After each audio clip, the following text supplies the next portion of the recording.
Okay, and fucking A, it's time for Let's Argue, where I take on all your hot takes, unpopular opinions, and tough questions about anime.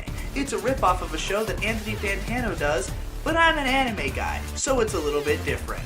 Now, the last 5 of these I recorded all at once, so now we're on all new material, and I gotta tell you guys, for the future, here's the type of thing that does not fit the show. Mick Bungie saying Hunter x Hunter 2011 is still the best shonen anime of all time. No one disagrees with that. That is not a hot take, or an unpopular opinion, or a tough question. Get out of here! Now this is more like it, from Vista. Fullmetal Alchemist Brotherhood is straight up overrated, and the quality of the story collapses once they reach the Arctic North thing.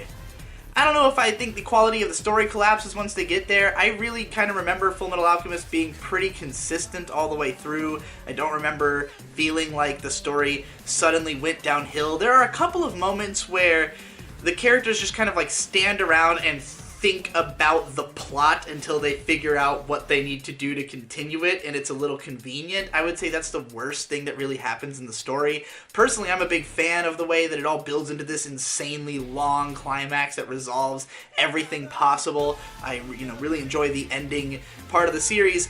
I do think it's a little bit overrated, particularly for its artwork and animation, which I think is somewhat stiff, and as it goes along, you can, if you compared it to the original show, that one was more filmic in its approach. It wasn't quite so moving manga, as it were.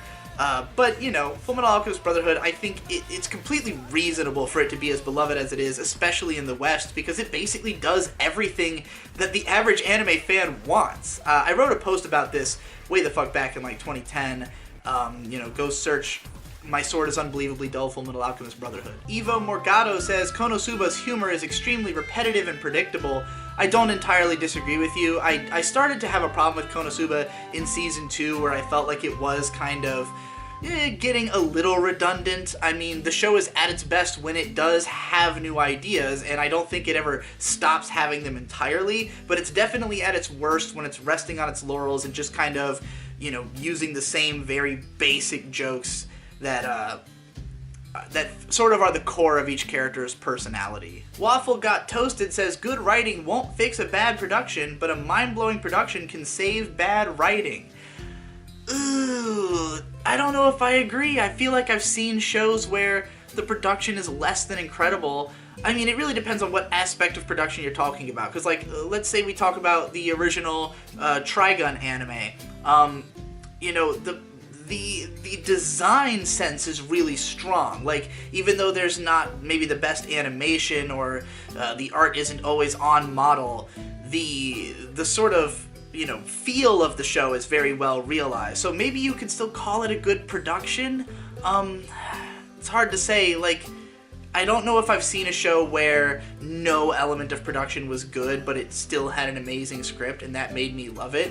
I could think of a show like Planet With, where I would say that the production's not bad, it's just not really a strong suit in any particular way, but I do think that the story holds up. The dialogue and the characterization are what make the show worth watching, but definitely the reverse of what you said, I believe, is true, where if a show has really incredible visuals, really incredible production, you can sort of forgive the story maybe not being the best, but it would have to be absolutely delightful to watch. Starman TES says, Haibane Renmei is way better than Lane or anything else Abe has worked on, really.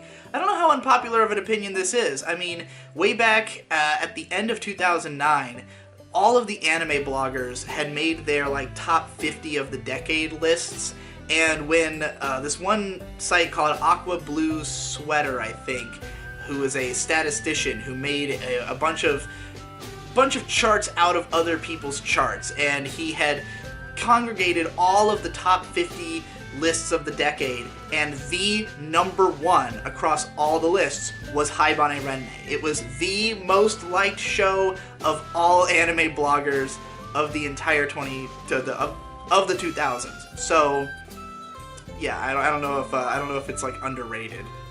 Icon says, there are less than 10 comedy anime that are actually funny. I bet I can name 10 off the top of my head that I at least find funny. Gintama, Haven't You Heard I'm Sakamoto, Uchu Senkan Tiramisu, Konosuba, Shirobako. I mean, it's not purely a comedy, but I think it's pretty fucking hilarious.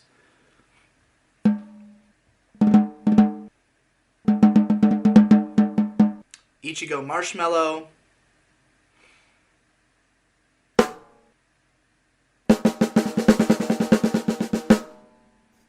K-On! Though again, the comedy is not necessarily the best aspect of the show, but it is a funny show. Cromartie High School.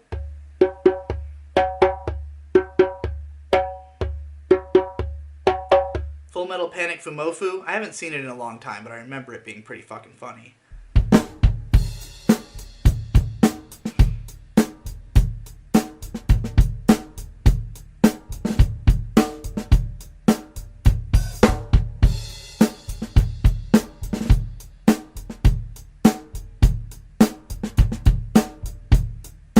Denki Guy? I liked Denki Guy.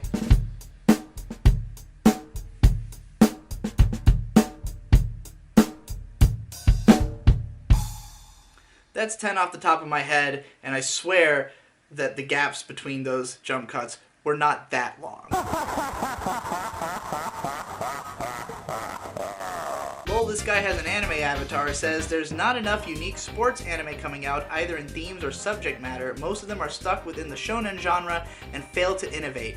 I definitely think that there is a problem with sports anime being too focused on the high school style, the inter-high championship style of sports drama.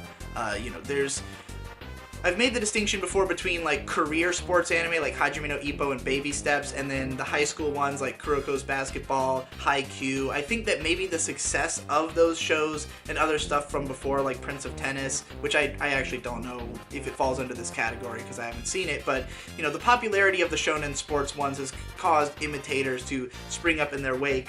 I definitely think we could use even more unique sports anime, but I don't know if I would say there's a shortage. We just had Megalobox last year, which doesn't really follow either of those types of story. It's completely unique. We've had stuff like Keijo, in the last couple years, which makes up its own sport and takes a different approach. There was that volleyball anime from last year as well, so the stuff's still coming out. I don't know how much of it is good, but, it exists. The Keynotion says, allowing a fan base to color your idea of a property is silly and shows a strong lack of character and respect for said property. Does anybody disagree with this? I mean, there's people all the time who will say, like, a fan base ruined this thing for me, and then, yet anytime somebody expresses the sentiment of this tweet, everyone will spring to agree with it because it's kind of, like, obvious and just being a reasonable person. So, I don't know. I think we just like to be able to hate things. I think that a fan base is just a good excuse for you to be negative about something, and you want to be, especially because nobody has time to get into absolutely everything. So if you can see something that maybe you would get into, maybe you wouldn't, but the fan base is annoying, you can just write it off a lot more easily. CJ says Kemari Kusa is one of, if not the best anime of the winter 2019 season. I haven't finished it, but I greatly enjoyed the 3 episodes, I think, that I watched, maybe only 2. I think it's a really good show. Definitely underrated. If you were disappointed with Kemono Friends Season 2, go watch the thing that the guy who made the first season went on to make, because it was great. Tim Rum says this season is shit. I disagree. This season, I've only watched like 6 or 7 shows for sampling them, and I've already found at least 2 that I've really enjoyed. Carol and Tuesday and Sarazanmai.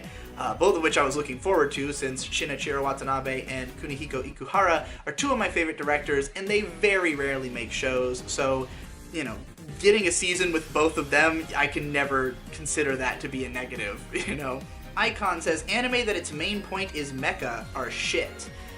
I don't know if there's a lot of anime whose main point is mecha. I mean, mecha anime tend to be sort of amalgamation storylines. They sort of use the fact that the draw of the series is robots, for people who like that kind of show, to just tell whatever kind of story they want, and often to, not necessarily cling to any one genre. And as a result, I think that they can be some of the most interesting shows out there because they're not trying to hold themselves to just like one style. They're all over the place, which can be a clusterfuck or it can be great. The only anime I can think of where like the entire point is mecha might be like the Super Robot Wars OG anime or whatever, and like nobody's going around saying that those shows are amazing. Those exist just for like diehard mecha fans.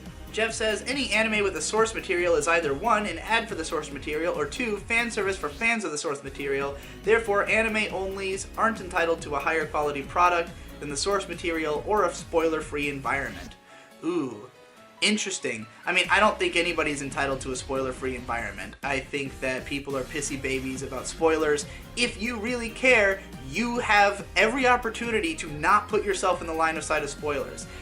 The only person who I can really respect in this regard is Matthew Matosis, who I think like 6 months prior to Persona 5 coming out, just left Twitter entirely. He said, I don't want to see any spoilers for Persona, and I know that you people will spoil me in some way, because everybody has a different line of what they consider to be spoilers. Some people think literally any information whatsoever is a spoiler, and he's that type of person, so he said, fuck it, I'm not going to be on the internet. You have the opportunity to do that. When you put yourself around other people, you put yourself in the line of fire of other people. So, yeah, I don't feel any sympathy for people getting spoiled, especially because I don't think spoilers fucking matter. I don't understand why people are so fucking hung up on it. Michael2123 says, manga and light novel readers have lower standards for good writing, so that's why they always say the original was better. That's really funny.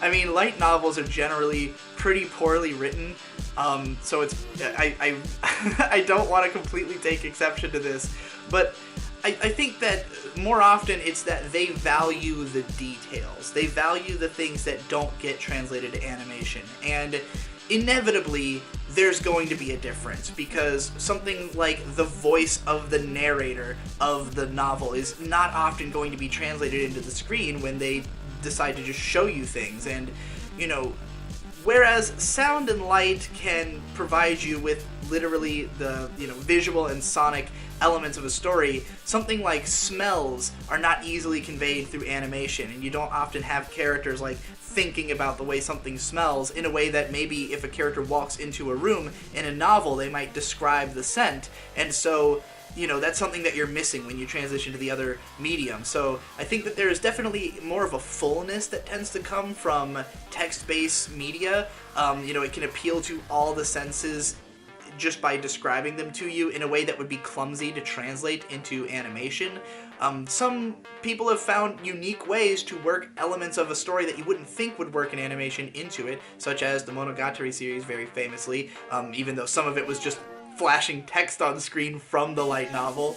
But I think that there are good reasons to prefer the source material, but I do think that a lot of the time those people, they're losing something they valued, but maybe not completely appreciating what they're gaining in response. Even for me, though, it's harder for me, especially with a light novel, if I've read the original, to appreciate the adaptation, because I will have had such a clear image of it in my brain that, you're basically fighting to convince me that this other version of the story is as worthwhile as the one I already experienced. Here we go. McLovin says, why some dickheads Hunter x Hunter elitist fanboys like to pretend that it is a consensus that Hunter x Hunter is the best shonen ever.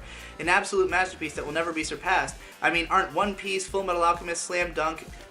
Jesus Christ. Great Teacher Onizuka, Haikyuu, and Death Note all above Hunter x Hunter on Mal manga rank. I mean, let's face it, a lot of the popularity of Hunter x Hunter has to do with the 2011 anime adaptation because of the fact that it is a no filler, no frills, it's all encompassing. It tells a massive story that never gets boring, it's well produced, and Hunter x Hunter is one of the best shonen, but like if you're somebody who mostly appreciates anime, I easily see why you would think that Hunter x Hunter was like the undisputed champion, because as much as, say, the One Piece manga might be better and more fulfilling, the anime has a lot of issues. The production isn't always there, there's a lot of filler, the episodes are way too fucking long, by which I mean they stretch out the material too much. So you can really just kind of chalk this up to anime babies. Like me! Anime Card Fighter says, in harems, with the exception of Little Sisters, the girl who eventually wins is always the least interesting girl. This goes double if she's also childhood friend girl. Yeah, I think it's like a weird... I wrote about this in my Tsundere's video, that like, I think there's almost an element of conservatism to this, where the idea is that like the guy is trying to get away from who he's been up to this point, that like by growing up he's trying to define himself, and so there's all these other women who have more extreme personalities who maybe he could end up with this one or that one, but in the end it's about realizing that he is who he is and like not changing himself and like defaulting back to the person who it actually makes sense to be with because you grew up with them. You know, I think there's some reasonable thematic underpinnings to this idea, but yeah, I don't know. It always comes off as weird and boring that like, why would you go with the most obvious? But then at the same time, it's like, if you don't go with the most obvious, some viewers might feel betrayed because they wanted the story to go in the way that they would expect it to go. I don't know. It's a weird trend. I don't even know how true it is anymore, because I feel like these days there's a lot more of these shows that deliberately try to go with the choice you didn't expect, or the one that wasn't obvious from the beginning. So, you know, maybe times is a-changing. Aaron says, Mob Psycho is posed to become the next great classic anime and has already reached that status. I mean, I think that's fair to say. Actually, cut this out. This is not even good.